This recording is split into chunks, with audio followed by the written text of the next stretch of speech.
Today is Monday, I believe session 24. I just finished processing the stream and some IRL stuff came up and I realized, crap, I don't have any time to do all the things that I wanted to do. So I wanted to focus on what they're going to deal with the session tonight. So ideally what I wanted to do was come up with the beginning, middle, and end and sort of outline everything that's going to happen.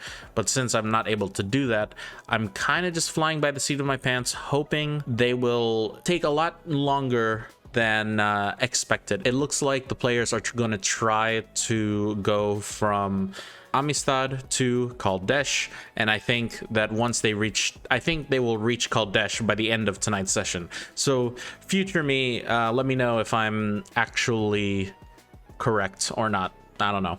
So I think I've reached a point where we're setting up for the end game, and there's still a lot of things about the Wayfarers that we haven't really touched on at all in this campaign. I'm trying to weave in more of these backstory arcs from Syrian, Amar, see what I can do to make this actually feel like the end. And I hope to God that it makes some sort of sense to the players. Good morning, YouTube. It is currently Tuesday.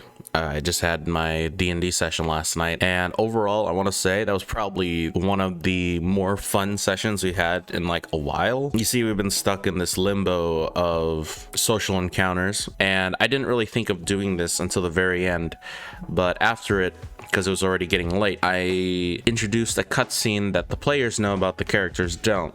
And that was that these people, these Orthons, were sent by Janara, which is a princess demoness that the party has fought before. There's a lot of times where we just end our sessions and then it's done. It's over. Let's say that I didn't do that cutscene. The players would have absolutely no idea. They would have no context of what just happened. And it would just be like an encounter that, oh, we just fought in. I thought of that on the fly. I think it turned out pretty well. Now I'm going to write the recap. Tuesdays are usually a very off day for me. Usually it's more of a time for me to do work, do non-D&D stuff. So I'm going to do that today. But at the very least, I'm going to see if I can get the recap done. So I'm going to jump to that. So today is Thursday, and I've been really busy the past few days.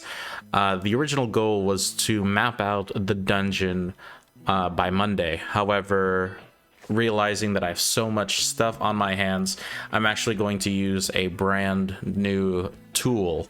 So for that, I'm using this thing called Dungeon. Dungeon is a website where it's basically a bunch of generators and you can make a lot of really cool stuff with it. And I'm using the random dungeon generator. I've never ran a dungeon this really big, but I'll show you in a sec. But basically, I'm making maps, potential maps, actually. I don't know. I'm still trying to test it out. But basically, the goal is to try to figure out how I want to map this next dungeon. I'm kind of using this as more of an inspiration tool than copy pasting. And it actually gives us descriptions about encounters, wandering monsters, and every single one of these rooms. So that's kind of where I'm at, but definitely we'll have a dungeon, some kind of dungeon by Monday. I think what I'm planning to do is theater of the mind all of the smaller encounters, but maybe when we get to a big encounter like a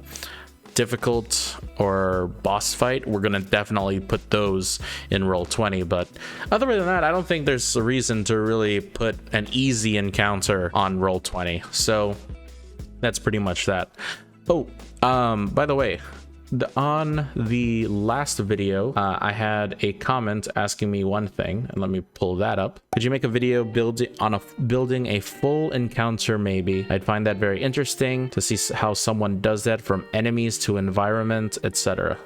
Okay, I can do that really quick. So I look at the player level and I look at the CR rating as two separate things. So if I'm running a single encounter, which is one large monster against 5 level 12 creatures, my player's level 12, I'm not going to put CR 12 creatures against them. That would not be enough. I would want a very high CR creature. So maybe CR 15, CR 16, for example. Now I'm gonna take that and I'm going to raise it or lower it depending on how much stuff is boosting them. Maybe they have allies, maybe they have magical items. Now instead of that CR 15 16 creature, I'm gonna make it into a CR 17 18 creature. Since I'm against a 5 level 12 creatures and they do have magic items, and you know, I would want something that could really put up a fight. And I think I would go with the adult gold dragon here. You could use technically the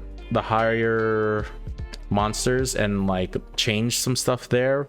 It's easier to nerf stuff than to buff stuff, but I focus on the location. I make sure that the encounter makes sense, then look at the player CR rating and how difficult I want to make it. Then after the CR rating, the number of people who are going to be involved in this fight. So do I want one large creature that's fighting all of them, or do I want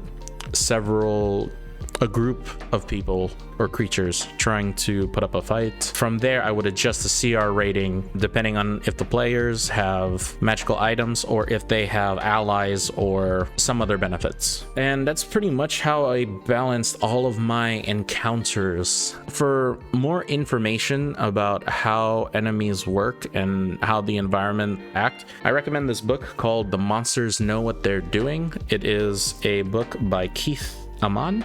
I think I'm saying that right. They have a website too, so if you don't want to buy the book, it's completely free. Basically, he goes to depth about each of the skills of all of the monsters. Since my players are really high level, this book isn't as useful, but for the low levels, especially when you're trying to understand the differences between goblin, orc, tiefling, dragonborn societies, I think this book is pretty good. That's it where I'm at. If you have any more questions for me about anything D&D related, let me know in the comments down below and I'll answer them in the next vlog. If you enjoy this, please be sure to hit the like button and subscribe to the channel. I make new videos every single week and I hope to see you very soon. Peace.